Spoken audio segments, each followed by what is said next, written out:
Okay, all right. Welcome, everyone. Thank you for joining us. If you are back from the first workshop, thank you for rejoining us. And if you're new, welcome.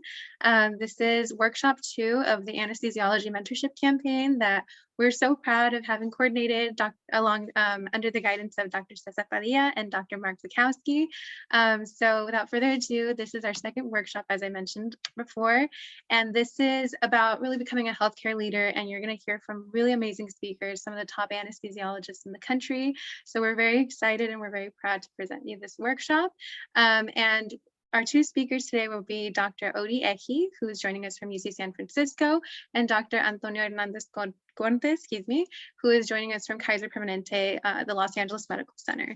So just a brief shout out to our sponsors who are sponsoring this campaign. It'll be, we got funding and just support from the National Hispanic Medical Association, Mi Mentor and Alliance and Mentorship, Stanford Medicine, Office of Diversity and Medical Education, and the American Society of Anesthesiologists.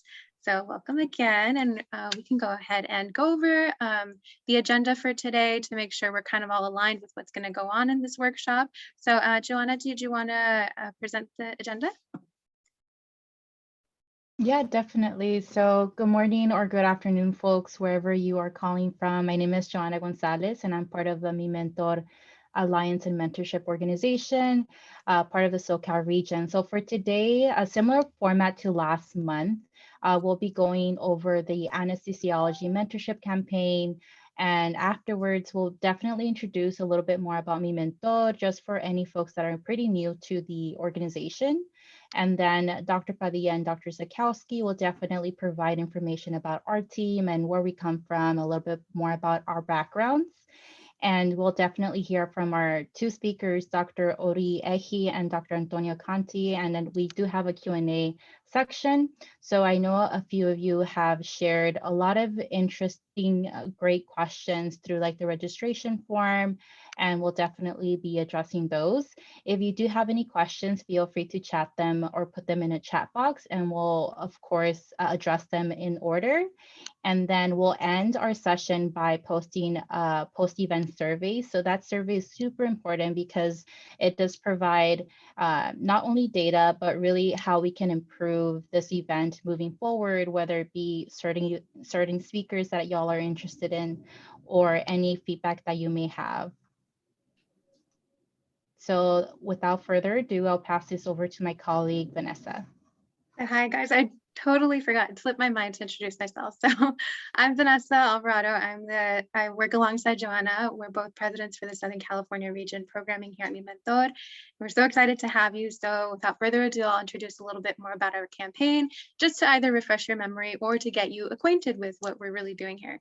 So the Anesthesiology Mentorship Campaign, as I mentioned earlier, is a series of workshops. And in total, we're aiming to have about 6 workshops over the span of the next few months to really just immerse pre-medical and medical students in the world of anesthesiology. There's really a lack of representation for URM students or underrepresented in medicine students who come from different populations that aren't typically seen in specialties, specifically in anesthesiology. So in a survey from the American Society of Anesthesiology Leadership, only 21% of anesthesiologists were women and only 6% identified as minorities. Despite making up almost a third of the US population, only 13% of US medical school applicants identify as Black or Latino.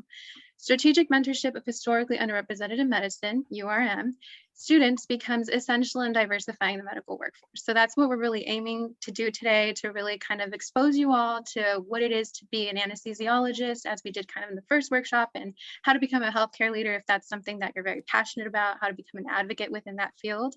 And again, just to kind of brush upon what I said a little earlier, the 2022 Anesthesiology Mentorship Campaign is an initiative started by both Dr. Cesar Padilla and Dr. Mark Zakowski.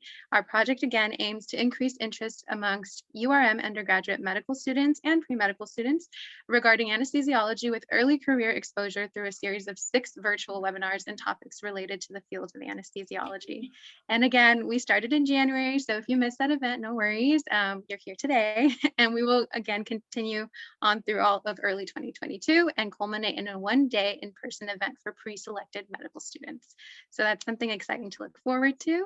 And now we'll we'll get you a little acquainted with Mi Mentor if you're not acquainted with it, or if you're new to the organization, and that'll be presented by Joanna.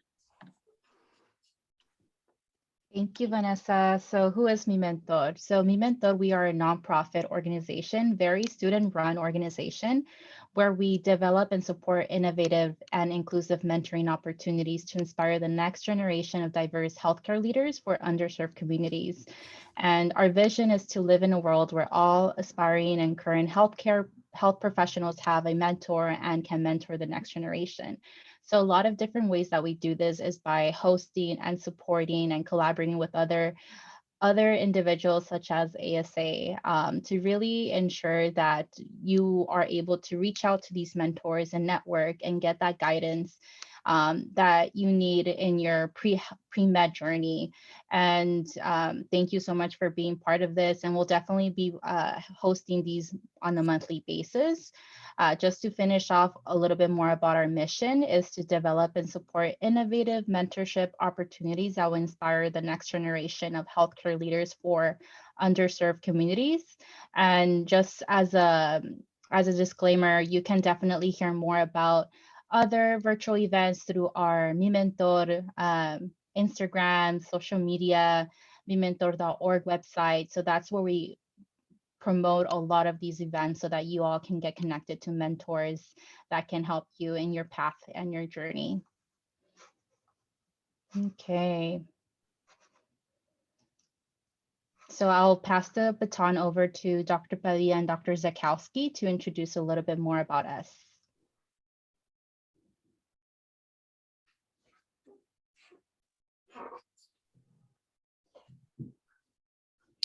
Oh, Dr. Zakowski, did you want to go? I can go. Sure. Well, as they say, everything is easier with proper mentorship. Even this morning, I was on a grand rounds talking about high performance surgical teams and how you have to have an open arrangement and encourage people to speak up and participate, and that improves safety, and that it's okay if you don't know everything. You ask and you get wisdom from the team. And this is an example. I've known Dr. Padilla for several years and been mentoring him since residency. And now we have worked together. He's done a lot of work with the Mi Mentor team, and they've done a fantastic job. So as I've taught him, he's teaching the team, and we're all reaching out to help teach you and bring you into the fold and help you to achieve your life success. And hopefully that includes a career in anesthesiology. I've had the pleasure working with, you have Taylor Hollis at Stanford. She's going to be starting medical school soon. We have Joanna Gonzalez, who's into diversity. You saw her earlier. Vanessa Alvarado, also pre-med, and Raphael, who's working at Benioff Children's Hospital, that's up at UCSF. And everybody's a great team and has worked very efficiently, very professional, and it's a pleasure to be here with all of you. Absolutely. And if I may add, as Dr. Zakowski mentioned, he was my mentor early on in residency. And, I think one of the great things about sort of being guided by people who sort of believe in this mission of mentorship is that it naturally evolves, right? And it naturally evolves to sort of the next generation. And what I mean by that is when I approached Dr. Zakowski and we sort of developed the plan for this mentorship campaign, the idea was, I want to present something that I didn't have in residency. In medical school. I wanted to present something I wish I knew more about the field of anesthesiology in medical school, and I just didn't, even as a pre-med. And so we just hope that sort of the soul of this project can just speak to the amazing sort of things that you can accomplish within the field of anesthesiology, and also just how to become a healthcare leader, just hearing from two of our leading voices in anesthesiology. I just want to give an extra thanks to Taylor, Joanna, Vanessa, and Rafael for just really putting their best foot forward and creating this amazing, helping create this amazing mentorship campaign. Thank you. Thank you both, Dr. Fuddy and Dr. Zakowski. So now that we kind of got initial introductions out of the way, we'll go ahead and introduce our first speaker who's on the call, and I'll leave this to Joanna. Thank you so much, Dr. Fuddy and Dr. Zakowski. So to introduce our first speaker, Dr. Ori Ehi. Dr. Ehi is a pediatric anesthesiologist whose interests include diversity, equity, and inclusion, DEI, global health, as well as education. As Vice Chair of DEI for the UCSF Department of Anesthesia, she has expanded a diversity curriculum for perioperative residents at her institution. She's also a UCSF teacher scholar. She's held teaching position as a UCSF School of Medicine Bridges coach over the past 4 years, thus providing a foundation in the Differences Matter initiative. She currently serves as the head of clinical skills for the UC Berkeley UCSF Joint Medical Program, which focuses on an anti-racist curriculum. She is a proud member of the Society of Pediatric Anesthesia, Women's Empowerment, and Leadership Initiative, and also served on the SEA Diversity Task Force and ASA Committee of Professional Diversity. Lastly, she has served as the chair for the California Society of Anesthesiologists Committee of Justice, Equity, Diversity, and Inclusion over the past year. And without further ado, it's a pleasure to welcome Dr. Ori Ehi. Thank you so much for that lovely introduction. And thank you all for organizing this. I'm really, really proud to be here today. I can remember when I was in your shoes, wanting to know either about the profession or even just, how to get into medical school. So I am very, very excited to be here. I want you to know that, there's nothing that you cannot do, and to not let anyone ever tell you that you're not good enough. And I think there's nothing more powerful than sharing your story. So that's what I plan on doing today. So if you would be okay with me sharing my screen, I then can share some PowerPoints that I prepared today. And it just kind of really helps direct the journey that I took. Let me see here. Thank you for doing that. So here we go. Great. And then I'm gonna Perfect. So as I was already introduced today, I serve as the vice chair for diversity, equity, and inclusion, but I really think we need to roll it a step back and go more into where did I come from? What was my journey? What was my story? Does any of it resonate with you? And in so doing, like what were some barriers that I encountered? And I have to tell you, the feeling of imposter syndrome is real. And that is something that I honestly battled with from the way beginning in junior high school, thinking about colleges and then thinking about medicine. And then it still continued. So I want to first start off with kind of my journey. So my parents are Nigerian immigrants. They immigrated to Montgomery, Alabama. If you can only imagine what that is as an 8-year-old going to school in Montgomery, Alabama with a very thick Nigerian accent and no cultural awareness of what it means to be in the United States, or more importantly, even in the South of the United States, in the Southeast, where a lot of things came up for me. So I basically, I navigated growing up in a space where my parents, because if you have to imagine with, just immigrants in general, but my parents are Nigerian immigrants. And so they bring their cultural background with them, which is very tribal. But really no context of racial relations when they're coming into Montgomery, Alabama to impart that knowledge to me and for me to understand what was going on. Why is it that I went to a school where it was all Blacks, and why did it feel like we didn't have enough resources compared to other schools where you start seeing separations the further you go out. So what was going on there? And honestly, there was a lot of what's the word? I think the euphemistic way of saying it is just being in a bubble and not knowing what you don't know that you don't have. There was a lot of that was happening. And then reflection when I fast forward and went to a historically Black college, which actually provides context of the history and the structural barriers and systemic racism and all those pieces that my parents didn't grow up. They can tell you everything about their cultural upbringing, but could tell you nothing really about what it meant to grow up for generations and generations and generations in Montgomery, Alabama, which was where we were raised after we migrated from Lagos, Nigeria. So that's part of it.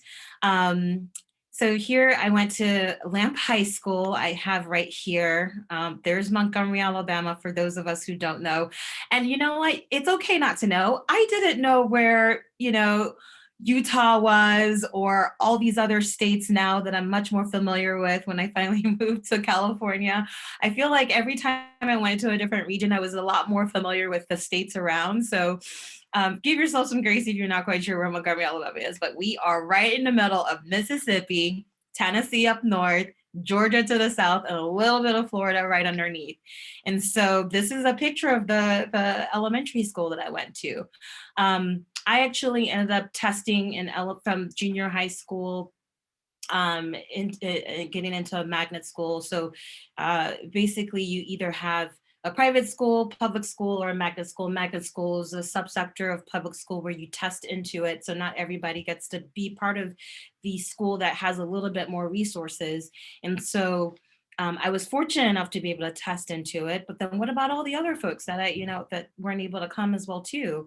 And then the feeling of imposter syndrome sat with me from that moment on much more precipitously than it ever had before, because now all of a sudden I'm in a class of 60 people who all had all these resources and have been taking AP classes before I even had a chance to get started way earlier.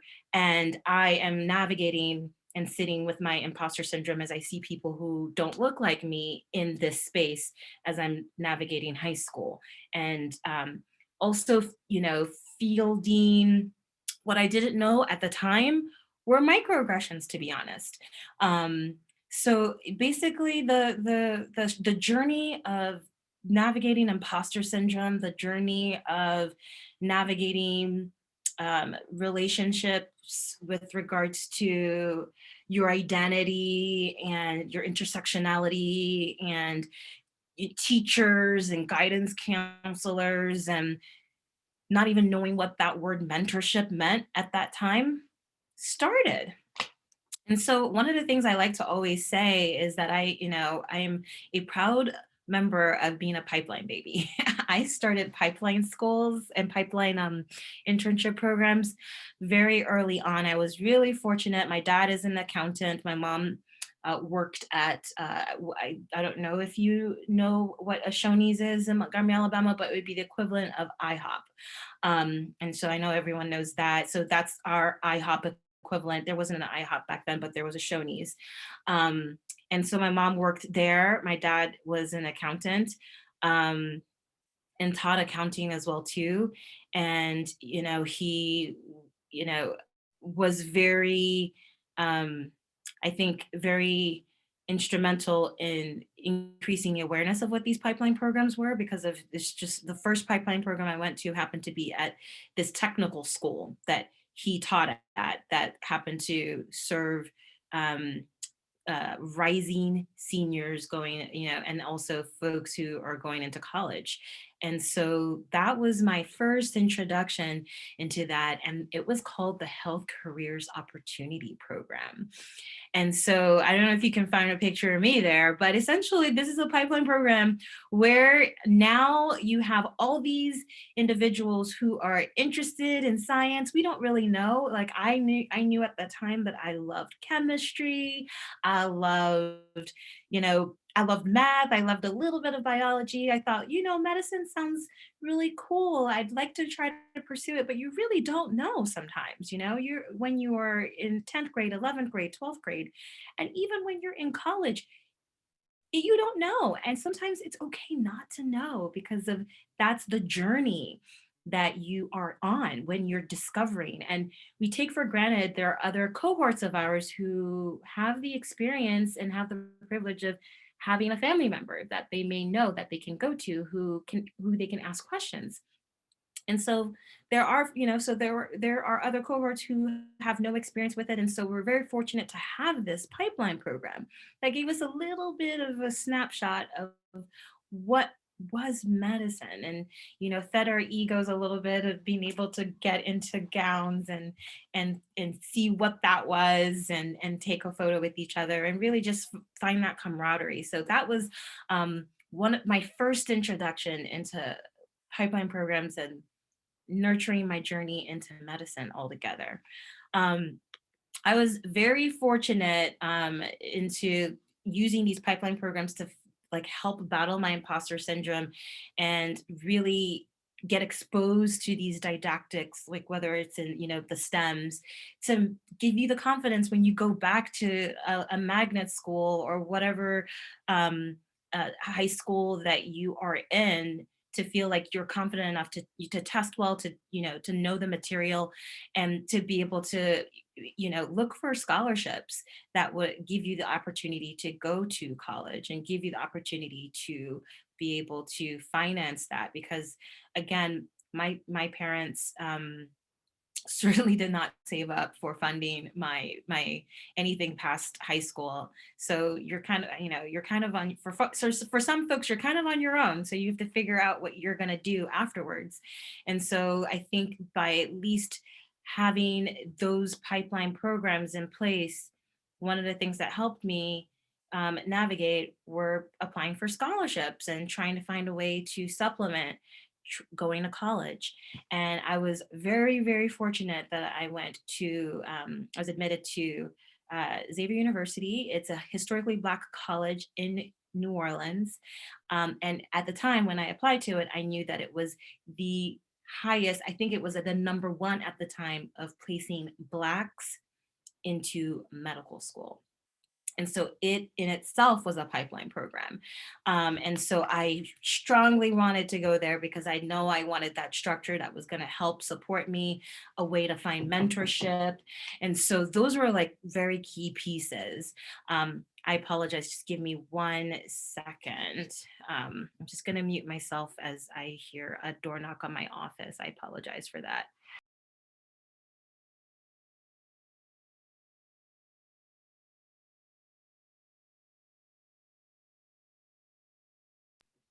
Sorry about that. So, so getting scholarships is, I think, a very key piece. The other piece is when you are looking for scholarships at the time, in the 90s, basically it was still a Google search back then. Sometimes, guidance counselors, other folks aren't able to find stuff for you, but you'd be surprised what a Google search will show you, where you find something that fits underneath your kind of your interest. And so there's sometimes these random funds of money that are out there that can help you, that people don't even know to look for. So what I want to do is just at least use this space to encourage you to go do a little bit of searching, and you may be surprised what you're going to be able to find out there. Because let's fast forward over 20 years later, and I'm sure now the way to look for these ways to help you is so much more accessible than back then, where you can imagine the internet wasn't as developed as it is 25 years later. So those are some pieces also to kind of think about as well too. And when you're thinking about, well, can I afford to go to college, or can I afford to go to medical school? Like, it's a lot of debt. My parents aren't going to be able to support me. Again, don't be deterred. There's money out there that sometimes people aren't aware enough to let you know that it exists. And so there, it doesn't always have to be an academic thing. It can sometimes be a hobby. So just to think about that as well too. So now I'm going to go into snapshot into Xavier. So I went to Xavier University, and It's right there in the bottom there at Louisiana. And at Xavier University, I was very, very, I would say very, very lucky that we had basically a huge mentor. I'll never forget his name, Dr. Carmichael, who was pretty much the guru of helping with how you navigate applying for other summer internships or how you navigate tutors for certain classes. So really relying on the resources. And then one of the things I think that was helpful for me, it was that by being at within a historically Black college, I definitely found that the imposter syndrome was a little bit more abated because now I was in a community that looked like me, and it just made a huge difference of making me feel that I could do it because so many other people around me feel like they can do it as well too. So those are some things that I think really played into kind of my pathway. Now let's fast forward into the next pipeline program that I did. I was able to go to a summer program at New York. Basically, it's a Gateways program in conjunction with Cornell, the Rockefeller Institute, and Memorial Sloan Kettering. And there, Ruth Goshen is one of a she's one of my most powerful mentors. And I'll tell you what. So basically, after doing this MD PhD summer program where I didn't know if I wanted to do research as a chemistry major, again, I had an interest in medicine, but the only way you really know is as much experience as possible. And that exposure is so key. And so this program was able to help me realize that I didn't want to do the research part. I was gravitating towards taking care of patients. I was more excited about, that was actually my first exposure to an anesthesiologist. They let me go into the operating room. I got to stand by the anesthesiologist looking at a heart surgery. And I found myself excited to even be in the environment more so than the other days when I was doing wet lab and doing research there. So those mini exposures really ignited and kind of told me where I should probably continue to pursue. It gave me an idea. So Ruth Goshen, just keep her in mind for now, and we'll come back to her and how she entered back into my life again. So one of the things I'll also say is that wherever you are, whatever mentor you have, you never know when they're going to come back into your life in a very significant way. And so, mentorship is not something that is a one-time stop. Sometimes it's a dynamic relationship where you're there, you're interacting with that person, you've moved away somewhere else, and then out of the blue, that person can be very instrumental in your next step in your next journey. So I go from Xavier, and I got into the University of Wisconsin-Madison School of Medicine. So you can only imagine, I went from a historically Black college now to Madison, Wisconsin, which is a very different demographic. And in my medical school, I was, again, you can see, I did not know where Wisconsin was until I went and interviewed there. And I did not know the states around it until I went and interviewed there. So there's Minnesota, there's Iowa, Illinois, and Michigan. And now I understood where Chicago was in relation to Madison, Wisconsin, where before I sure didn't know. So I go into Madison, Wisconsin, and I find that I'm one of, I believe at the time it was 8 Black medical students with a school of over 160. And so the imposter syndrome came right on back the way it was in high school for me. And so now I'm in medical school. I am very far removed from Montgomery, Alabama, where social support is. And this is kind of the class format where it's like this large classroom. It's usually actually bigger than that. And so it can be very intimidating when you are going through your different courses and you're battling, do you really belong? Who do you see in yourself that you can go to as a mentor? Who do you see that you think could support you?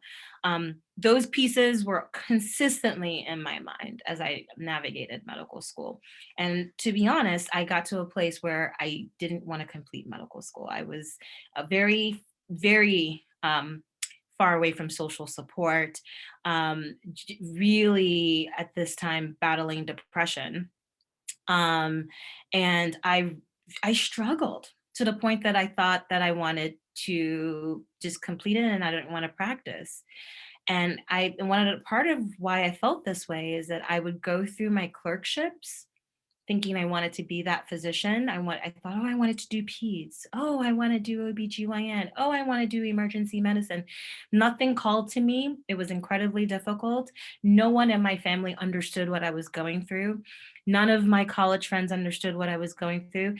It felt like the only people that understood were the ones that were in medical school with me, but there were few people that I could find in my core group that felt like I could rely on as a support system.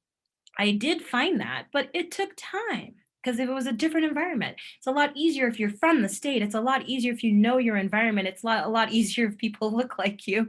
There were lots of different things that played into the feeling of isolation, and not to mention the feeling of being part of a marginalized identity, and the microaggressions that consistently continue to ensue.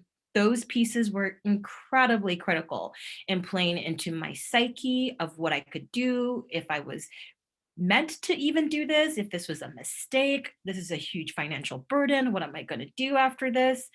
Lots of those questions started creeping in.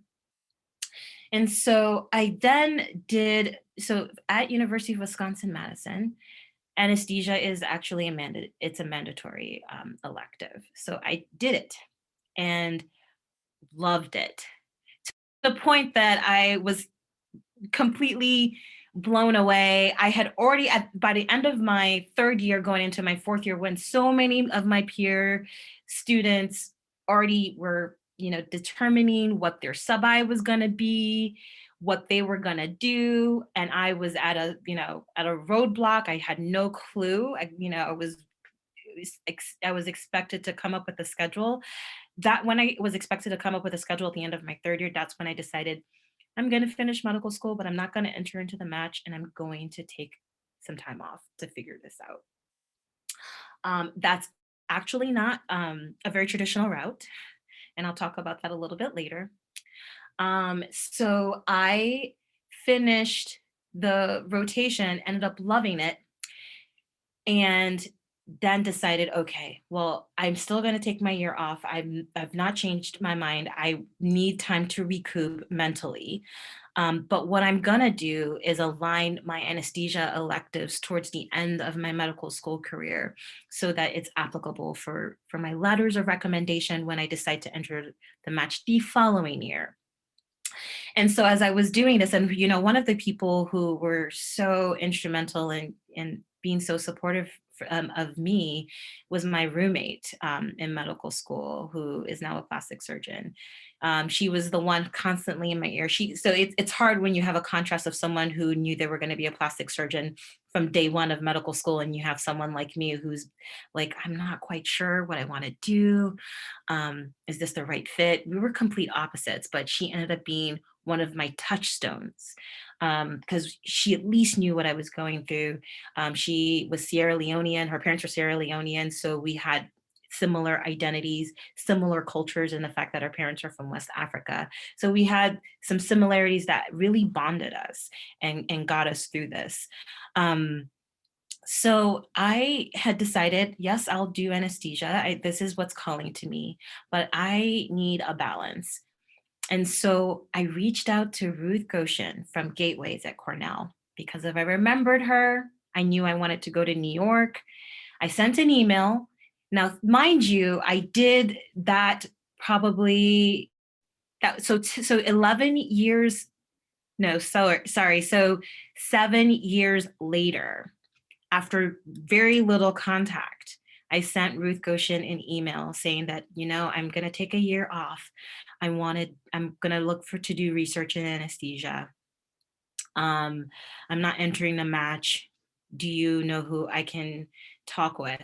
And she connected me with the vice chair of anesthesia in research at Cornell. And I did a year of research at Cornell as I was getting my applications together. So someone who I was doing a pipeline pathway program with, I hadn't interacted with her for what, 7 years. I come back full circle. I go through medical school. I'm in my last year. I'm thinking about, who do I know? Like, what can I do? And I reach out, and now my life has changed because now I'm doing research in anesthesia in New York City, from a mentorship relationship from a few years back. So I did that, and basically came to New York with a little bit more inspiration of, okay, now I'm in New York. I feel like I see a lot of people like me. That's helping with my mental psyche. I really feel reinvigorated because I really loved anesthesia. I actually ended up doing an away rotation at NYU.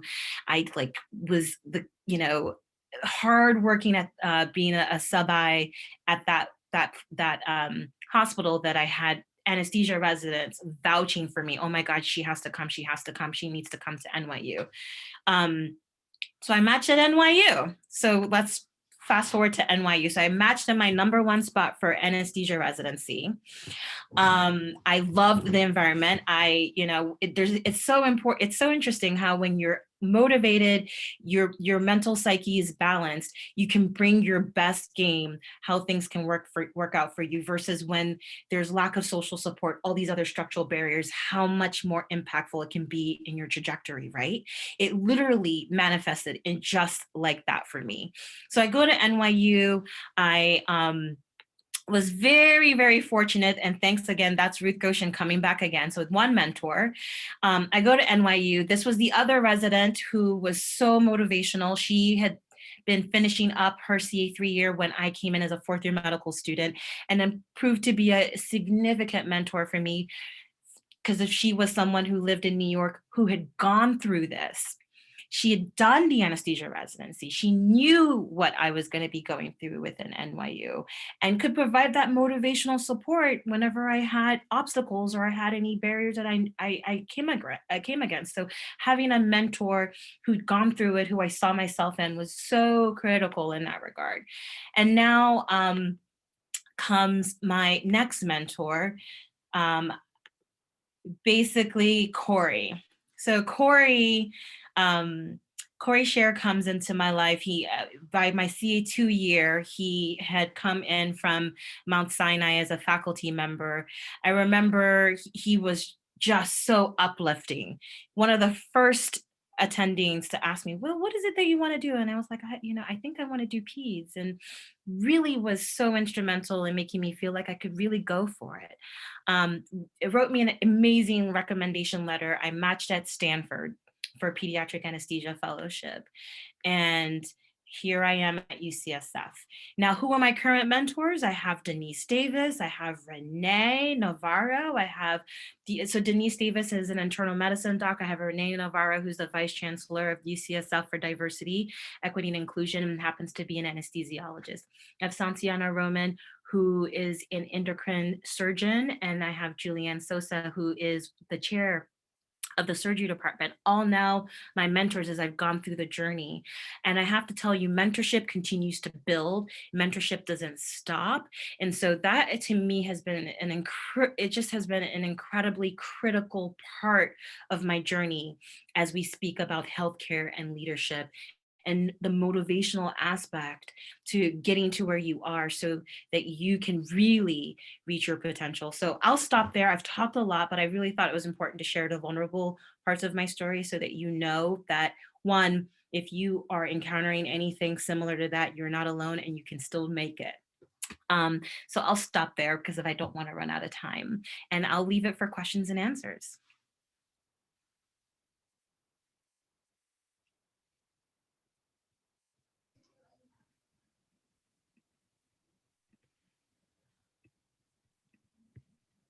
Thank you so I see the much, chat. Dr. Eki. Yeah, the chat. I think these are amazing questions, and the comments and the power of mentors. I feel like that really did resonated with me as you were sharing. And we'll definitely save the questions at the end, if that's okay, just to give time for Dr. Conti to introduce himself, but I'll go ahead and reshare my screen so that Vanessa can go ahead and provide some biography from Dr. Conti. So let me go ahead and do that. Okay, I'll pass it over to you, Vanessa. Okay, perfect. So thank you so much, Dr. He, for sharing such an inspirational story. I'm sure a lot of us could resonate with the imposter syndrome and just feeling like we can't really figure out specifics early on, especially in the medical journey. Without further ado, I'll go ahead and introduce our next speaker, who is Dr. Antonio Conte. So Dr. Hernandez, Dr. Antonio Hernandez Conte is a partner with the Southern California Permanente Medical Group and practices cardiac anesthesiology at the Kaiser Permanente Los Angeles Medical Center. Dr. Hernandez Conte is the EID and LGBTQ+ physician director at KPLAMC and the co-chair of the LGBTQ+ care committee, a member of the Kaiser Regional EID Council, and the co-director of the Perioperative Translational Research Initiatives. Dr. Hernandez Conte has sat on numerous not-for-profit executive boards, including the U.S. Figure Skating, Inc., U.S. Olympic Committee, AIDS Project LA, and the Brown University Latinx Coalition. He is currently on the executive board of the California Society of Anesthesiologists and is the chair of the CSA Legislative and Practice Affairs Division. Dr. Hernandez is a graduate of Brown University and completed his doctorate of medicine at the Boston University School of Medicine. He attended and completed his anesthesiology residency at Yale School of Medicine / Yale New Haven Hospital, and Dr. Hernandez Conte obtained his master's in business administration from the University of California, Irvine. So we are so excited to have you with us, Dr. Conte, and if you could go ahead and share your video or say hi. Oh, there he is. Hi, everyone. So great to meet all of you. I'm so glad you are able to all come together, and I appreciate the invitation to come and speak to all of you. I'm going to queue up my slides here, and we'll get started. And let's see. All right. So I have a little bit of a different background from Dr. Ehi, and I'm going to talk to you guys today a little bit about my journey and insights as a Latinx LGBTQ anesthesiologist and how I've sort of come to occupy my place right now as a healthcare leader. So a little bit about myself. I think, first of all, I'd like everyone to kind of get to know me, and and hopefully some of us will have some commonalities and some interconnectionality amongst one another. But I grew up in a military family, so I have a very sort of global background, and when I look at things, I sort of think of them in the global perspective, and it really laid the foundation for my perspective, being a student, being Latin, being LGBTQ, and certainly in my journey towards being a physician and leader. So I've lived, all over the world, in Asia, in Europe, in North America. I was actually born in Africa. My father is from Texas, he's Mexican, and my mother is Ethiopian Italian, and they met when he was stationed over there. So that's a little bit of an unusual aspect of me. Being a Latinx Hispanic person growing up, and certainly, I'm a lot older than many of you, but when I was growing up in the 1960s and 1970s, I really witnessed and experienced firsthand sort of the impact of racism upon my father, my family, and also myself. And, certainly we know that the Civil Rights Act of 1968 and the Brown v. Board of Education ruling were supposed to end segregation and provide equality. Traveling around the United States, being in the South, I still felt that, segregation was alive and well in the 1960s and 70s, despite being, in a very protected sort of military environment. I also really learned early on, being, of a very, diverse cultural heritage, that mastering English would really be one of the utmost priorities for me if I were going to thrive and succeed here in the United States. Ironically, my mom had been a linguist for the U.S. military. She spoke 5 languages, and she definitely had an accent. She had sort of like this, kind of European, Middle Eastern accent, having lived in Ethiopia for most of her life. And when she arrived to the United States, she really felt the particular sting from Americans who sort of discriminated against people who had an accent. And it was sort of ironic when, my mom was so fluent in so many languages, and yet people were sort of viewing her as being less than because her English was a little broken. So, those things really sort of struck home with me. There was always this, push and pull between, being true to my cultural heritage, but then, trying to assimilate. Some takeaways, certainly growing up in a military household, that are different from being put out in the civilian world. I really saw, that education was a really big dividing line between the predominantly two classes of service members in the military. There's the enlisted service members who are people who work in the military who didn't go to college, and then there are the officers, the people who went to college either at a military academy or college, and then they enlisted in the military.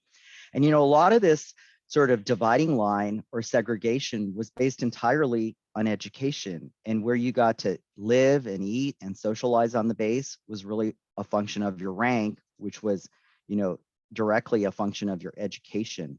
And so, in the military, I really found that the social structure was fairly segregated, with the exception of the schools. The school was where, everybody came together, whether you were, the child of the lowest rank enlisted, or you were the child of the commanding officer for the entire break. But one of the things I really saw that, struck out to me, being a kid, was I noticed that generally officers were almost always white persons, and the enlisted officers were sort of uneducated whites or Black persons, Hispanic persons, or persons of color. And so, once again, this, idea of becoming educated as a way of trying to sort of improve your lot in life, or improving your opportunities, was, I think, extremely, noticeable to me. I also really noticed in the military, especially on the basis that, racism, sexism, and homophobia, they were alive and well for many, many years. There were a lot of limitations for Blacks being allowed to serve for quite a long time. Women were not allowed to serve for many, many years. And even when they were allowed to serve, there were restrictions based on duty assignments. And certainly we had the entire impact on LGBTQ persons being prohibited from serving because of the don't ask, don't tell policy, which was finally removed. So, all of these things kind of, really hit me quite hard, and, really began to shape, who I wanted to be, and, like I said, being true to myself. So, also not only dealing with, all of those issues, I came to realize that, at a pretty young age, that I was a little different from anybody else. And, it was pretty hard to deny the fact that I was, a gay person. And, that was, a pretty kind of life-changing realization to know that, I was kind of different from the vast majority of the population. And certainly, this was long before the days of the internet where you could search for things and feel less isolated. For me, I definitely felt as a young person in junior high in Jacksonville, Florida, that if I was ever going to come out eventually, whether that be in college or later, that I would probably have to move to a more progressive part of the country, leave the South, and, live in a bigger city. So I think this was really kind of the galvanizing, point for me, is that I really wanted to get away from the South. And so I set my sights on attending, an Ivy League college in the Northeast, where, I felt that people were going to be more progressive.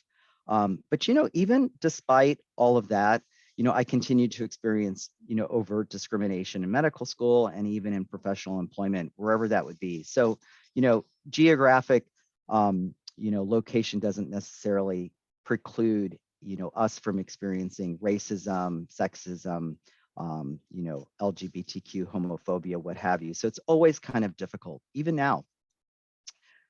I think one of the things people don't know about me, and I think it really helped shape me, was that I've been a figure skater for most of my life. And for me, the role of sports really helped to create sort of a place where I could go and sort of recalibrate with whenever I was experiencing difficulties, or, trying to figure out where I was going to go.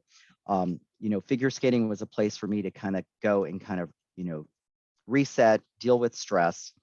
One of the unique things about figure skating and, becoming a doctor and going through the, sort of the rigorous training process is that skating takes a lot of, years of training, a lot of years of discipline, but it also really prepares you for, how to present yourself in a very short period of time, how to perform when, minutes count and you've only got one chance at sort of impressing someone, whether that be, on the ice in front of an audience and judges, or whether that be, you're interviewing for, a job, or you're interviewing for medical school or a position for graduate school, or, professional career. So my sort of, past and present, participation in figure skating has really helped shape me. And I think if I can offer anything is that, as you are in your career as students, or, pre-professional students trying to get access to medical school, is that you kind of think of something that, you can go to, that kind of creates a safe haven for you, that allows you to, level set, or, kind of gives you a little distance from sometimes being so wrapped around the world that you live in, and it allows you to kind of look at the whole forest and the whole picture, as opposed to just looking at the leaves on the ground and not really being able to figure out where you're going to go next. So, one of the things that someone told me is that, to really empower yourself, and, you have to be able to create a unique voice for yourself. And that's really the way that each one of us can make a difference. And, sometimes, unfortunately, in order to do that, in order to truly change the world, you have to open doors that don't exist, and you have to knock on those doors, and you have to knock on those doors quite a lot, and you actually have to change the conversation, and you have to change the conversation so that somebody kind of notices that you're in the room and that you're present. Just like Dr. Ehi, my educational and professional journey, has been quite diverse, and a lot of it was intentional. Certainly my deciding to go to Brown University in Providence, Rhode Island, was based on a number of reasons. One was that it was very progressive, both, geographically and politically. I knew they had a very strong Latinx community. I knew that they had a very strong LGBTQ community, and also that I could continue skating. From there, when I graduated, I went to Boston and attended the Boston University School of Medicine. And, that was a very interesting period in the late 1980s and early 1990s, especially being, in a big city that was at that time dealing with racial, continued racial issues, racial segregation, and also being a gay man at the very beginning of my medical training, and also right at the beginning of the AIDS crisis. And so there were a lot of issues and stigmas and sort of experiences I dealt with at the time that, luckily we don't have to deal with.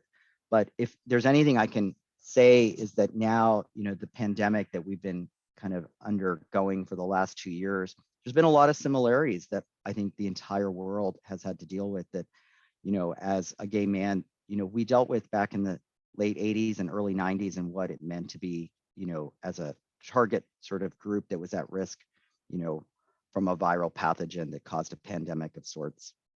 From there, I went on to Yale and had an amazing time at the School of Medicine, being an anesthesiology resident. I stayed on to be a faculty member. And it was during that time that I really began to be involved with the American Society of Anesthesiologists. And I think it just speaks to the fact that, I've been involved with the American Society of Anesthesiologists since, 1991, and how it's helped to shape my career. From there, I ended up going back to Florida and practicing in private practice at a very large tertiary community hospital. And during that time, I was flying back and forth to California to get my executive MBA. And then after 11 years in Florida, I decided it was time for a change of pace, and came back to California and worked at Cedars-Sinai alongside Dr. Sikowski, and where I met Dr. Cesar Padilla as one of my residents. So, we all have this, very small world of interconnectionality. And, during that time, I became involved with the California Society of Anesthesiologists. And after 8 years, left Cedars and segued over to Kaiser Permanente, where I am now, where I've been for the last 6 years. So, also like Dr. Ehi, my allies, my mentors and sponsors have been extremely, extremely critical to my life. So, if we look back, at high school, like I think all of us, our parents are our mentors, and they're our allies, and certainly we have teachers.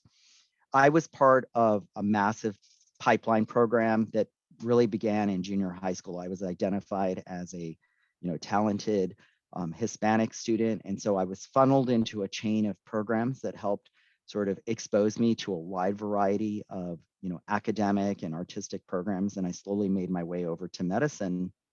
But when I arrived at Brown, I was really lucky that I had a number of allies, especially from the Brown Center for Students of Color. And there was, such a great community that helped people from underrepresented groups who typically didn't occupy, spaces in the medical field to help us get there and sort of prepare us for the realities of the barriers we would face and the obstacles we would face and the real challenges. When I got to Yale, my two mentors were two people who were, I think, pretty much icons in the field of anesthesiology. Dr. Paul Barish, who's passed away, and Dr. Roberta Hines, who served as the chair for 26 years and just recently stepped down as chair after having such a long tenure. And, when I left Yale and went over to Florida, my next two mentors were the CEO of a hospital and then a physician from the emergency group who was the chief medical officer. Now, I want you to take a really close look because, if you look at those people, they don't really look like me. They're not Latin, and I can tell you they're not gay. And, they don't really look like me. But, the reason why they became my mentors and sponsors is because they identified with who I was. And they sort of identified with the fact that, this was what I wanted to do, or I had certain goals, and they were able to sponsor me in sort of getting from, place A to place C and, eventually at Z.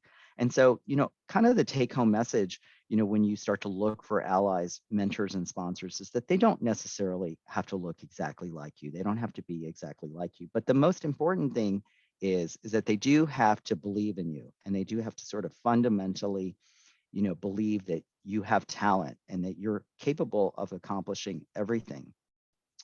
Now where I am at Kaiser Permanente, certainly we have a very diverse physician group of over 7,000 physicians, and I am proud to say that, my colleagues and the leaders within Kaiser Permanente, they do more closely resemble me. We do have LGBTQ leaders, we have Black leaders, we have Hispanic leaders, we have people from all sort of, spectrums of the rainbow. And so, that I think is extremely energizing to know that I'm part of an organization. But it's also important to know that, they don't necessarily have to be there, and that you may be the first one to be sort of the change agent when you arrive, at your next step. So don't be afraid of being the only one, because you could be the one to turn the sort of the world around. So, I think part of my journey of becoming a healthcare leader was having been told at a very early point in my career when I was a resident at Yale by Dr. Paul Barish was that basically you have to think outside the box and you have to bring something to the table that no one else brings. You have to figure out that sweet little sort of niche or that sweet spot that really nobody else wants to do. So, I looked sort of at who I was. I wanted to be true to who I was as a gay man, as a Latin person. And, for me, I really sort of started to see the impact of HIV, working as a cardiac anesthesiologist. I sort of noticed that, while people were living longer with HIV and AIDS, they started to have a lot of long-term side effects related to coronary artery disease or having strokes. And so what I did was I spearheaded a team of healthcare specialists to enhance cardiac surgical care, at the hospital where I worked in Florida, and also to sort of, create bridges with our Latin community in the hospital that had sort of been neglected, our LGBTQ community. When I moved out to California, I sort of just continued to, enhance that work, amplify that work, bring it into a more national level. And then I initiated research that, helped to change sort of the outcomes that occur to both, HIV positive people who undergo cardiac surgery and also Latin people who undergo cardiac surgery.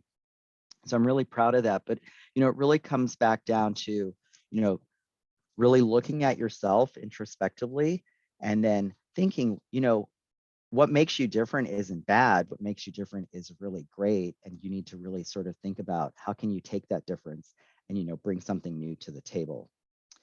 As I think it's always important, to rejuvenate yourself. And whenever we sort of, hit like a 5-year or a 10-year juncture, you need to think about, how am I going to expand my toolbox? How am I going to sort of, reimagine myself? And so for me in particular, I started to just continue expanding my research in HIV, but I started to look at, looking at health disparities in communities of color.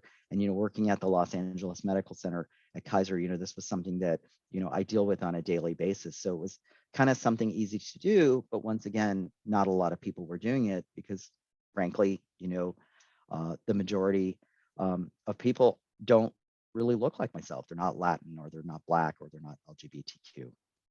I also began to start educating residents and fellows about how we can break barriers and identify areas of need. And, I also started to lead a major organizational revision of longstanding policies here at Kaiser Permanente that had sort of discriminated underrepresented communities, communities of color, and LGBTQ communities, and try to improve the visibility and health access for all of us.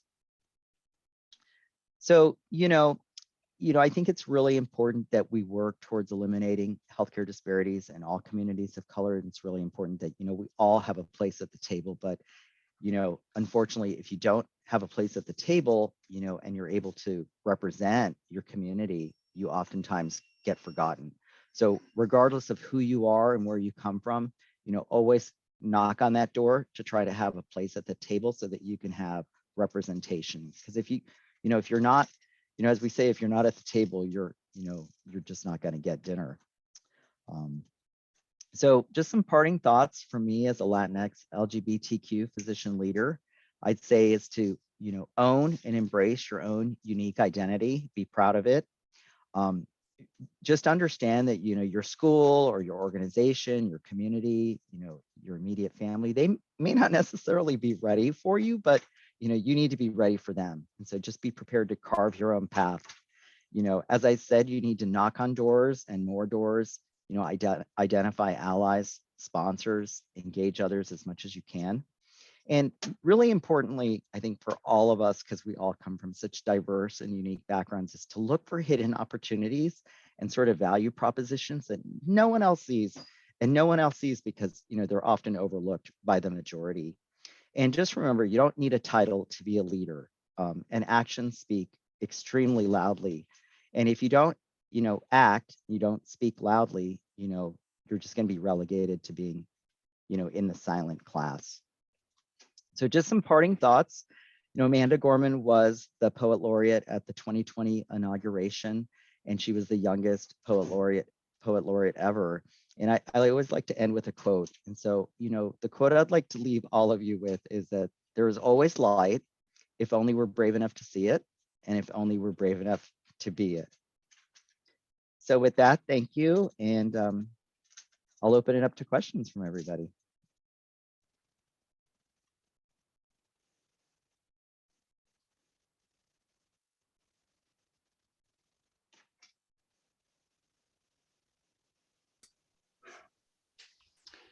Well, thank you very much, Dr. Conti and Dr. A. It's been a pleasure having worked with you all these years. So thank you for coming. Sure. Happy to be here. Yeah, and just to reiterate what you said, there's an expression showing up is, 90% of success. So as I've done and as I think you've done, just keep showing up at places you want to help and participate at. And sooner or later, if you keep helping, they're going to put you in charge.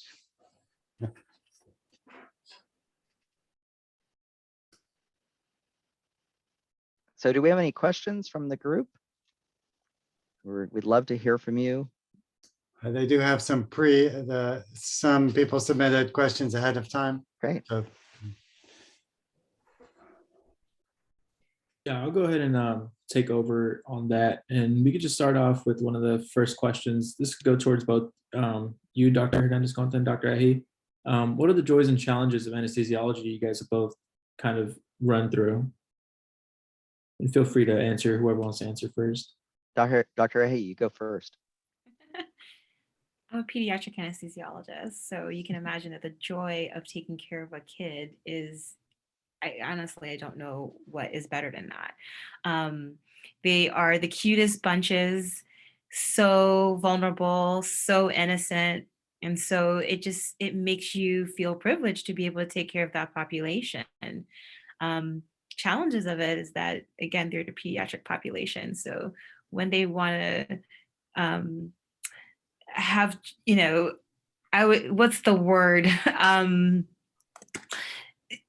Moments of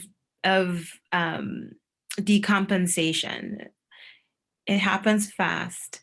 And so sometimes that can, you can take that on and take it home with you because everything's great until it's not. And so the thing that makes you so excited to be a pediatric anesthesiologist is the very thing, because of the nature and the physiology of the patient population that you're working with, that sometimes brings on so much stress that you question your decision.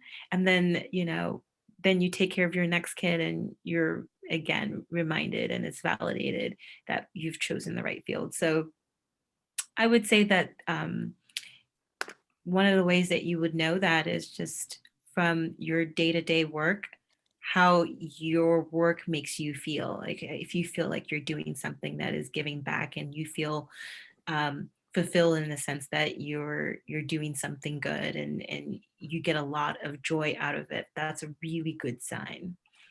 And I'll stop there. So as a cardiac anesthesiologist, I'm on the opposite end of the spectrum from Dr. Ehi, and I take care of patients who are oftentimes old, but more importantly, critically ill. So I'm kind of always prepared for the worst day, but part of the privilege of my job is that I literally get to make sure that they make it through extremely complex open heart surgery. So I often sort of say to the patient, your heart is in my hands and I'm going to make sure we get you through this surgery. And so, when I arrive for work, I take that very seriously. And it's, I think it's extremely humbling for me to do what I do, but it's also a privilege.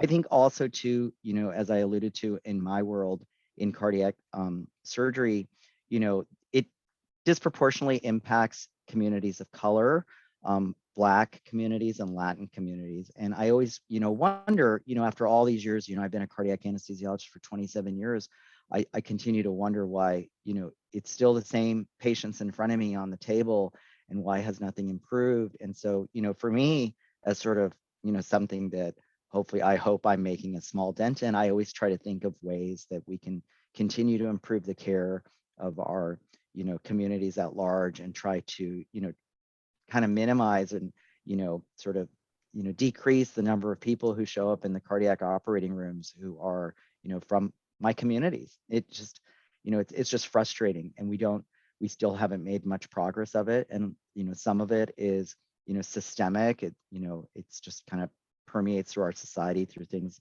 that are way beyond our control. And some of it's just cultural, and there's no easy fix. So that's kind of my day. All right, thank you guys both for that. And the next question I have for you guys is, do you believe that your path as a first-gen physician has given you a perspective to be put in a better place to better care for patients? Do you want to go first on that one, Tony? Sure. Yeah. Well, I think, certainly, being a first-gen physician, first-gen college student, first-gen everything, I guess you can call it. I think you always, bring it back to what can I do, what can I do differently that others before me haven't done because of the, the journey and the perspective I have. And, I have to tell you, for the most part, when I went to med school, when I went to college, we didn't even refer to people like me as first gen. It wasn't even a concept. It just kind of, okay, who cares, because it wasn't even sort of, what do you call it, a priority. I just happened to be, I happened to make it through. And it just goes to show you after, 35 years of this, we're still talking about it. And so I think you have to just sort of step back and say, I'm a first gen physician. What am I going to do to change the world? What am I going to do to make my patients' lives better?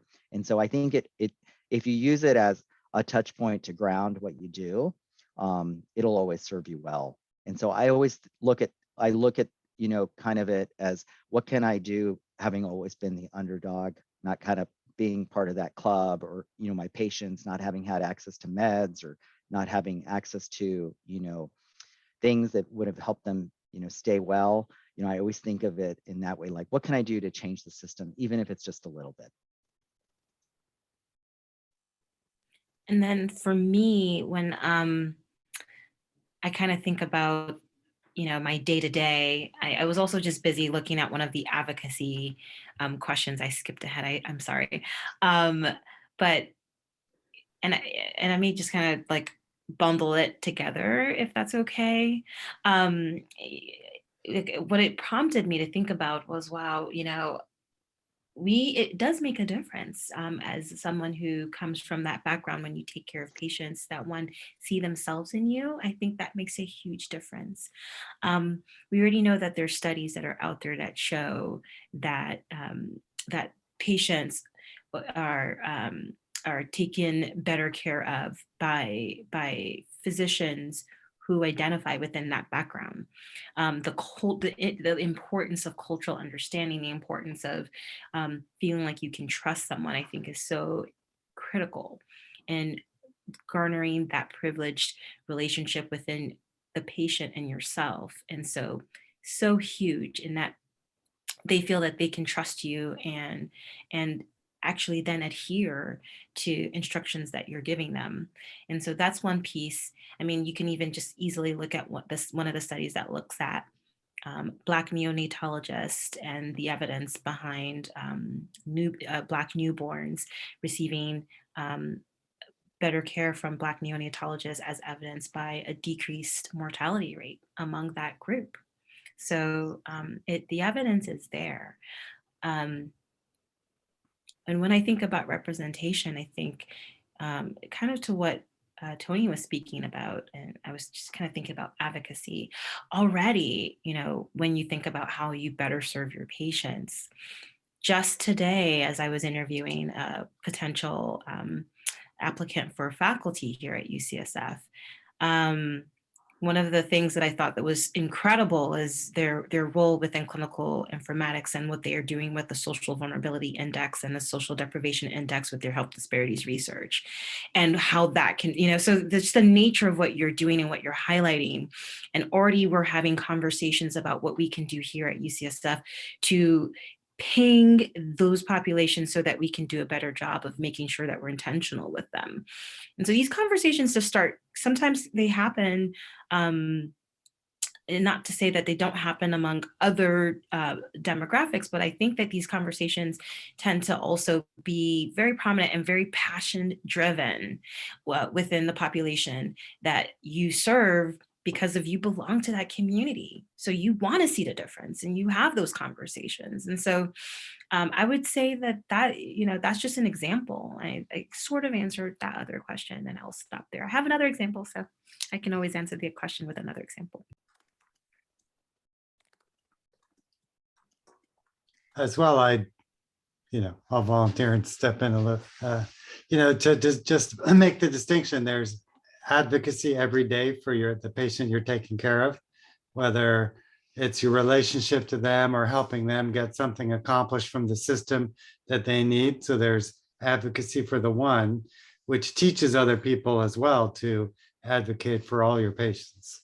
And then there's sort of the system, and that has, in my career, as I sort of did different things and became involved in the societies, you're looking at designing systems. How can you take care of, so the 100 people or 1,000 people, or now I'm trying to help with policy that, sets the floor as well as best practices, across the country or maybe even international.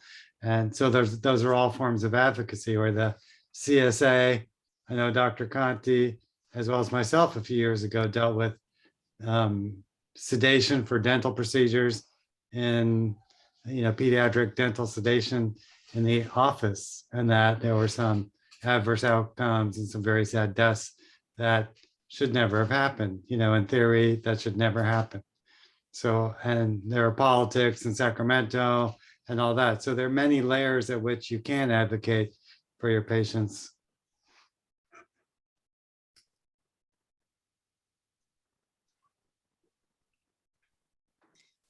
All right, I'm going to ask the next question. This one's directed to Dr. Ahi. Could you please explain what a typical day for you is working in academic medicine?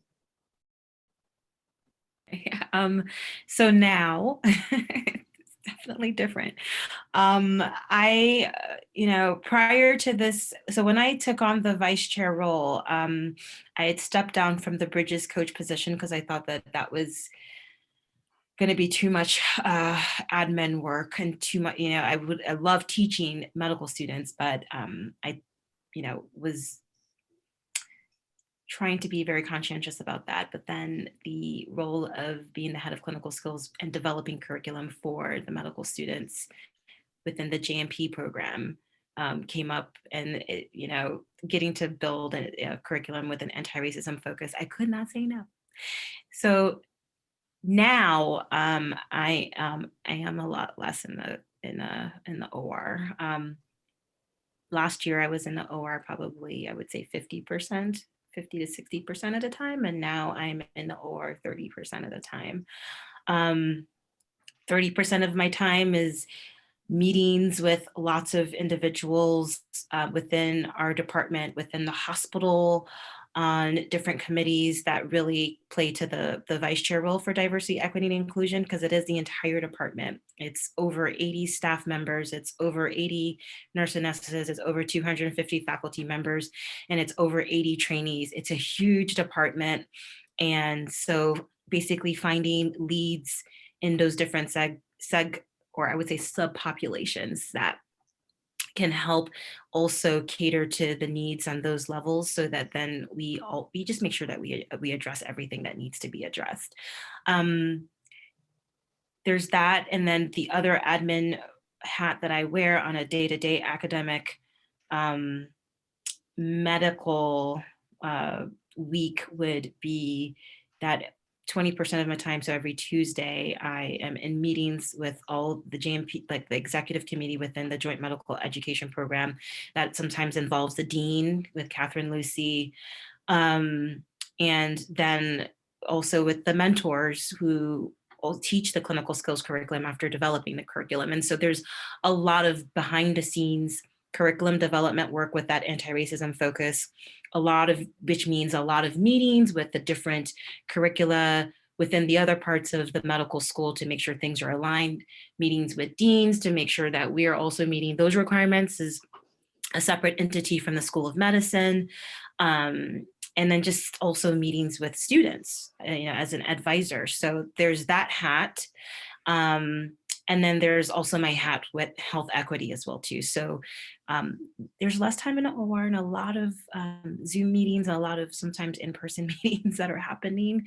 But that's a recent change for this year. Prior to that, I was taking care of babies and kids probably 3 days a week, 3 to 4 days a week. So it's a recent transition. Tony, do you want to talk about how your day? Well, I'm not in academic medicine, so maybe Oh, there's a different, yeah, so maybe there's a different question. Oh, okay. Yes. What are the pros and cons to do a preliminary year of internal medicine versus surgery? Go for it. Okay, well, it's been a long time since I've done that, but I think first of all, you can't go wrong with doing either, one or the other. You're just going to get very different perspectives. Certainly if you do a surgical, year, then you're going to have a much more surgically biased, view of the world, and that may help you, or it may hurt you, and a lot of it is very institutionally, driven. So it just depends on which institution you are. Back in the day, at least when I was, going through all that, the modus operandi is that, anesthesiologists were sort of perioperative physicians, and we were going to take care of your medical issues while you were, approaching the operating room time, and then your operating room time and afterwards. So we always felt that, doing a year in internal medicine was a little bit more of a well-rounded, balanced education for what you would end up needing, the time in the MICU and the CCU, and sort of was more advantageous than probably we thought, at least at the time, your time in the SICU. So that's my perspective. And I think it just really depends on the institution, you know, whether you're in a community hospital doing that or a big, you know, academic hospital, tertiary care facility, you know, whether you're in an urban setting like LA or New York City, or whether you're like out in Bakersfield. It just really depends. There's a lot of variables that impact that.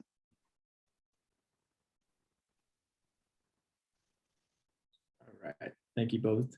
All right, so the next question is going to be, how did you guys connect and establish mentors? How did you guys navigate that? Did you want to go first? Or okay. Initially, I was not very intentional about mentors because I was very intimidated with mentors. I would have to say I became a lot more intentional about mentors as a faculty. I realized I needed the mentorship. I was at a space, you know, I would say 4 years ago, 5 years ago, where I knew that if I did not have a mentor with the way that my trajectory was going, I was probably going to leave academic medicine. And I got to and talk about garnering a lot of courage. You know, mentorship is a two-way street. One of my mentees, who was a fourth-year medical student at the time that I was a Bridges coach, I told her about, you know, gave her lots of advice, but then it's a two-way street where you also you share your life events. And I told her, you know, I'm thinking about leaving academics. You know, I love teaching, but I'm not sure if this is the right space.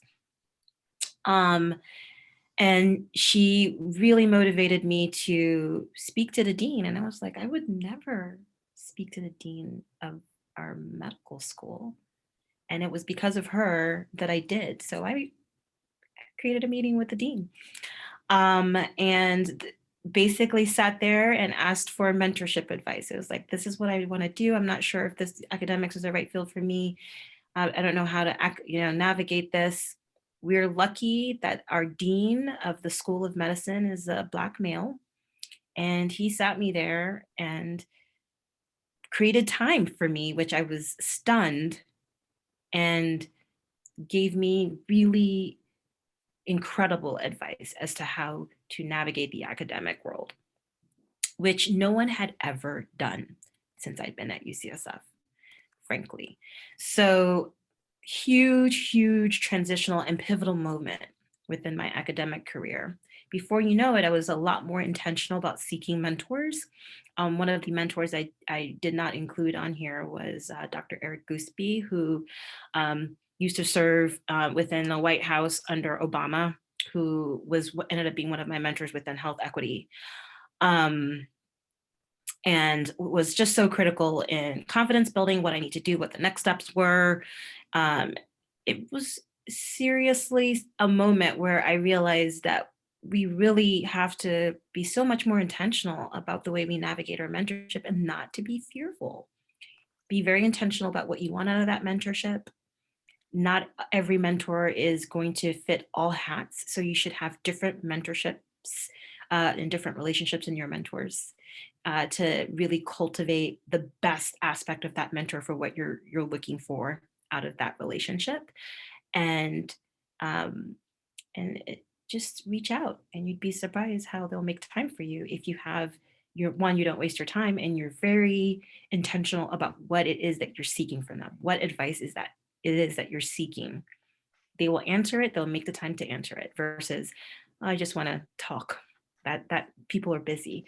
So that was something that I think really resonated with me and has changed the game, honestly. Yeah, so, you know, I share a lot of the same thoughts as Dr. Ehi.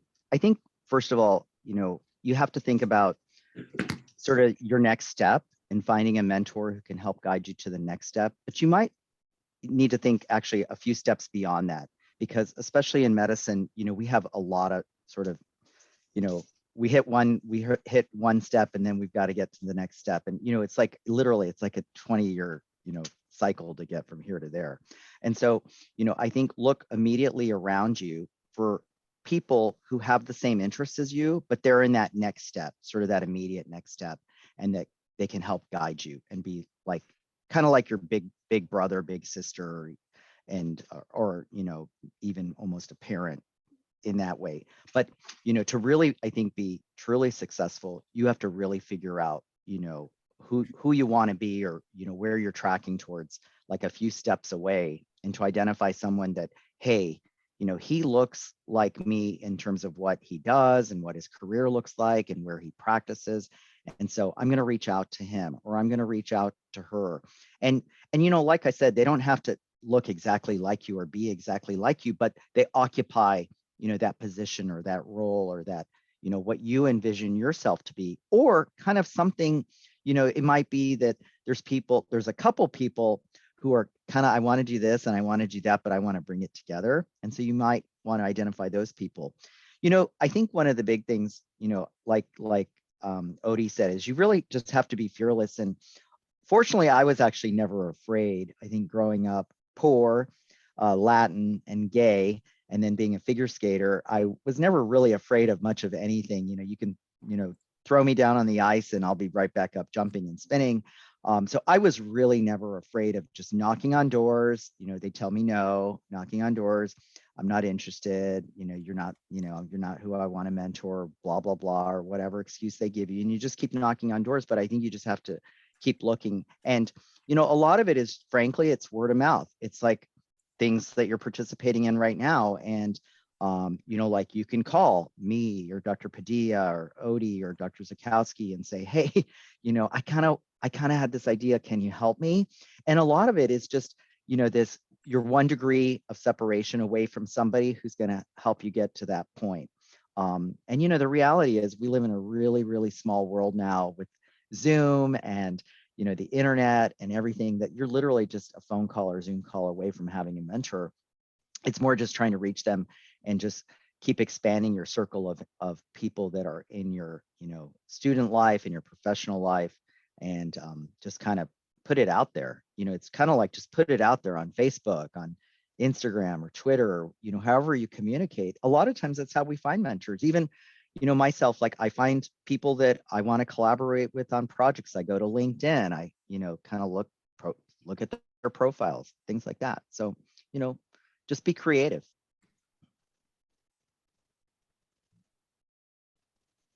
All right. Thank you both again. And then the next question I'll be asking is, one of the audience members wants to know whether or not it's too early to ever make up your mind that you want to be an anesthesiologist or get engaged without fully knowing what the field is. This one was asked during Dr. Ahi's presentation when you were just asking kind of, you know, when you didn't know what you really wanted to do. Yeah. I was so eager. I'm very eager to answer this question. The answer is it is never too early. Sometimes engaging early can sometimes tell you what you love and what you don't love. There's no such thing as bad information. It's just information that helps form and shape your career, right? So if you engage early, that earlier you know that something's for you or something's not for you. So my advice is to engage early. There's no such thing as engaging too early. Expose yourself. I say this to medical students all the time who are so scared to get engaged with preceptorships and just shadowing. And I, you know, every day I say, well, you know, what do you have to lose? If you're interested, just go do it. And if anything, you just get information out of it. If you are interested in it, great. If you're not, then you've learned something about yourself. So never be afraid to engage too early. I think it can only help you. Yeah, and you know, certainly in that context, you know, like Odie said, you know, a lot of times I mean, let's be honest, sometimes anesthesiology is not for everybody. But at least you figure it out early, and then, okay, let's course correct or redirect, you know, our focus and interest elsewhere. Because guess what? If you really don't like anesthesiology and it's not a match for you, then, you know, you may need to be part of a different focus group or a different support group, and you know, have some different mentors to help guide you, you know, into a whole different area. So, you know, it's got its, you know, there's really nothing to lose. There's no downside by getting involved too early. And like I just mentioned, you should be looking way steps ahead, at least 2 or 3 steps ahead from where you are and where you want to be. And so part of that is it's early, it takes time, so I think we're both on the same page about that for sure. Thank you. Another question is, how does, or can you speak to how advocacy commonly manifests for underserved populations within the career of anesthesia, given the many barriers to healthcare access that may exist? Maybe I'll take this first since Odie talked about it a little bit. So, I think first of all, everybody, while we do have our operating room time and we take care of our cases, one of the ways for anesthesiologists to sort of shape the conversation is to get involved on the hospital committees and the committees that help take care of like at Kaiser, we call it complete care management. So when we look at the patient from A to Z, when they arrive, whether they're, 1-year-old or they arrive to us and they're 80, what is the complete care?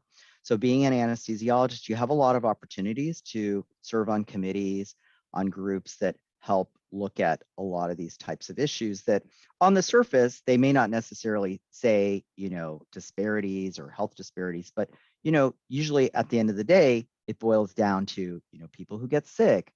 What are the risk factors? What are the populations of those people who have those risk factors and that end up in the hospital or in the operating room? And it always boils down to health disparities, at all levels, at any level. So, I think that's one level where you just begin to get involved. And, as a medical student, you can start to get involved in many of those committees because they're always looking for medical student representation.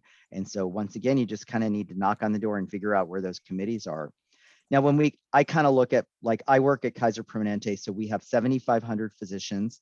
We have 15 hospitals and, dozens and dozens of clinics all around Southern California. So part of my work as the EID and LGBTQ regional lead is that I have to look at system problems and try to figure out how to address them. So right now, I'm looking at Q2, April, May, and June. What are the initiatives we're going to be launching from all platforms at our hospitals and our clinics that are going to address, for instance, diabetes 1 month, hypertension, high blood pressure control the next month? How can I interface that like during February with Black History Month and Black History Awareness? Where are the commonalities that I can take? Oh, listen, we have issues with people who have diabetes and hypertension, but how can I amplify that message and bring it to the Black communities who are Kaiser members? So, I work in that realm where, I'm the voice on those committees to say, hey, listen, we need to have a special Saturday where people in Black communities can come into the clinics. We've got, sort of incentives to come in and food and, there's health checks and things like that. So that's working within sort of a health system that takes care of 4.5 million people in California. What's also really part of my fun work through California Society of Anesthesiologists and, Dr. Padilla, myself, Odie, and Dr. Zakowski, we all work in is the legislative affairs sphere, where we sort of meet alongside legislators and senators in the state assembly and Senate. And we say, listen, we as anesthesiologists have identified a problem, or we're coming to you because we'd like to hear how we can help you on a problem. And so we're sort of the cement that connects a lot of the bricks and mortar in the hospital and the operating rooms. We're kind of the eyes and ears that are all over the place, whether we're in ambulatory surgery centers or in, freestanding offices doing plastic surgery, or like Dr. Zakowski said, dental anesthesia practices where they're anesthetizing little children. We're the eyes and ears for so many issues, and we bring so much of sort of expertise and vantage point. And so we meet with these legislators, and eventually our hope is to create legislative language or legislative bills that will help elevate and kind of try to at least reduce some of those healthcare disparities. And that for me right now is probably the most important, I think, and exciting part of my work, as I sort of try to end my career in the next 4 or 5 years and leaving like meaningful impact for all the people around me.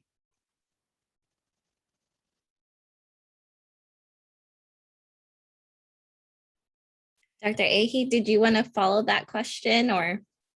Oh, I think that I'd already answered it enough. I'd like to make room for another question, but if there isn't any, I can always go back. No, to there's that. a ton, but I know we only got a little bit to go through. Someone asked in the chat, do you have any tips on standing out during an away rotation? I guess I'll answer that one. I did an away rotation, remember, at NYU. And the tip is just to work extremely hard and connect with your patients, be there for your patients, be a really strong team leader. You've done everything for your patients. You notice that, another team member is overwhelmed with the complexity of their patients. Go do whatever you need in order to help the entire team so that we can move on throughout the day. That'll be very well noticed. So being a strong team leader, a strong team member, really, actually, and just really working hard to take care of your patients, knowing your patients, and reading up on them and asking a lot more complex level questions rather than just passively taking in the experience, really taking ownership of your experience when you are out there doing an away rotation. That'll stand out. Yeah, I don't really have anything to add because, I think Dr. Ahe nailed all the pertinent positives on that. So maybe another question. Okay, another question is, how did you realize or what influenced you to become a doctor versus a physician assistant? I guess I'll start with that. Well, to be honest, I never really even knew that there was such a thing as a physician assistant. And, when I was tracking through junior high and high school, certainly being part of this pipeline program that was trying to get people into the sciences, not necessarily medicine per se, it was always under the understanding that, you would be kind of at the highest level of what you could kind of accomplish. And so when I arrived in college, I really didn't really know what I was going to do. I loved science. I really wasn't that exposed to medicine in general, but I knew I loved science. And so I didn't really consider being a physician assistant just because it just wasn't even on my radar. It was more like, do I get a PhD or do I be a physician or do, I kind of just do something completely else, something completely different. So it just wasn't really a very conscientious, thing I really thought of, to be frank. So I don't really have a good answer for that. I'm unfortunately on the same page with Dr. Conti. I didn't know about physician assistants until after I was in medical school. Had I been aware of it, perhaps I would have been conflicted because of that's another possibility. So that's just my honest opinion. If I'd known about it, I may have changed my path. I'm not quite sure. Yeah, and I think the reality is, there are lots of ways to impact your community, take care of people, help, alleviate health disparities, what have you. You don't have to be a physician. You can do it on so many different levels. And, certainly, we work alongside physician assistants, all day long. And, in many ways, they do a lot of things we do in different, sort of in different, realms. In anesthesiology, we don't really have physician assistants per se. But, I think at the end of the day, it sort of comes down to what, exactly, you want your day-to-day job to be. And do you feel that being one versus the other gives you that, like for us as anesthesiologists, like really there's only one option, either being a nurse anesthetist or being an anesthesiologist that kind of gets you, in the OR and doing the technical tasks. Obviously we do a lot more complex management, a lot more critical care management, perioperative management than perhaps a nurse anesthetist. But, if all you're looking for is being in the operating room and doing all that, fun technical stuff, then, there are a couple of pathways. So I think you just have to tease it out. And once again, like referring back to, Dr. Ahe's comment about just, hey, well, maybe go shadow what a physician assistant does. But just remember, just like, doctors, like, there's 101 different types of physician assistants, and they work in a million different practice settings. And so if you've seen one physician assistant, you've seen one physician assistant. It's not necessarily a comprehensive view of the world by any means. Next question. Yes, this will be our final question. And I think it's ending on a good note. So for both of you, and you kind of touched note on this a little bit, but what qualities do you believe are most important in an anesthesiology resident? The qualities that I think are the strongest in an anesthesiology resident is the open-mindedness to want to learn as many different ways to skin a cat while you are within that protected environment, working underneath and attending a faculty before you're out on your own. So asking questions, never being jaded to think that they already know how to do it. And so not engaging in higher learning. And this is really more for senior residents because of it. When you start off, everyone's in the same playing field where they feel like they don't know anything. And then I think what then leads you to be a strong resident once you've garnered that experience, and now the playing fields are different, is that you still haven't gotten to a place where you feel like you know it in your 1 year or two, and you still have the insight to be aware that this is something that you'll be learning probably for like the rest of your career. There'll be humbling experiences. And really, one of your most exponential, I would say, periods of time where you learn a lot is just right after you're finished with residency. So having that insight and taking care of your patients with that mindset, I think has the potential to really motivate you to be a very strong resident, where you are taking ownership of your patients.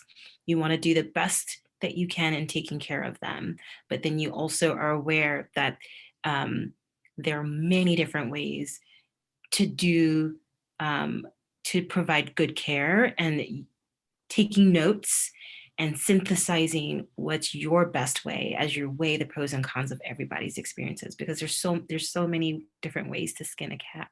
I would say that would probably bring out your best feature as an anesthesia resident. Honestly, probably your best feature as a resident in general, regardless of the specialty, because you're approaching it with humility.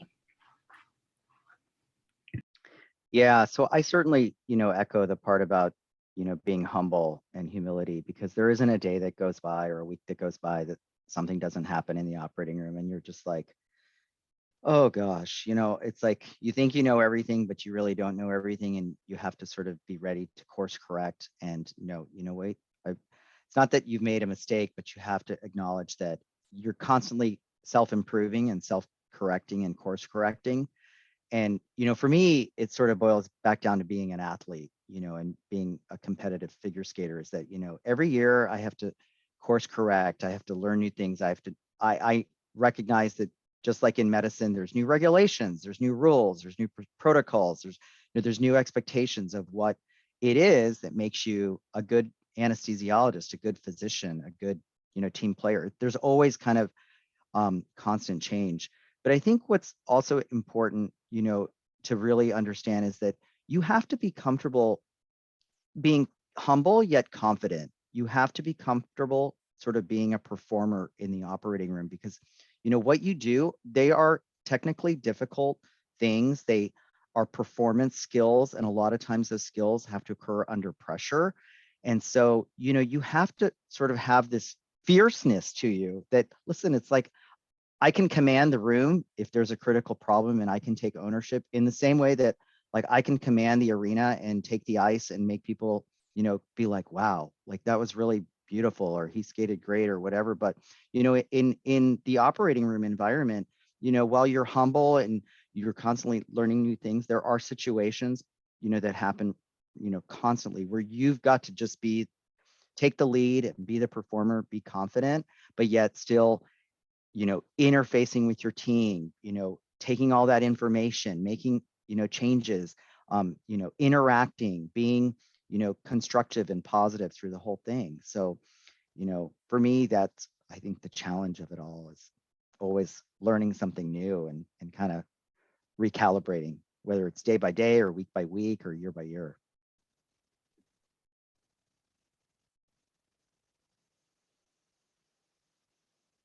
Vanessa, you're on mute. I thought I was speaking with my microphone. Sorry, all. Thank you, Dr. Ahi and Dr. Conti, for sharing both of your perspectives. We really appreciate your participation and just sharing your incredible stories and just providing an evening of inspiration and just motivation for all of us alike. I'm going ahead and share our post-event survey. So kind of as I mentioned at the beginning of our meeting, this campaign is really just to create workshops that are really going to immerse medical and pre-medical students in the world of anesthesiology. And we'd really appreciate it if you can give us your feedback. I'll also put it in the group or in the chat box, I'm sorry. But we really appreciate it if we could get your feedback on the information you learned today and essentially how we can improve our programming. Feel free to just submit the pre-event survey, whether it's now or we'll follow up with an email and resend it if you can't do it now. It's a quick, maybe 5-minute survey that will really help us move this campaign forward and create more robust programming in different specialties, hopefully, for the future, so we can just create that much more mentorship opportunities. So again, thank you all so much for being here. Thank you to our wonderful speakers. Thank you, Dr. Zakowski and Dr. Padilla, for helping us coordinate all this great session. Excuse me. And I guess without further ado, we can go ahead and just disband here. And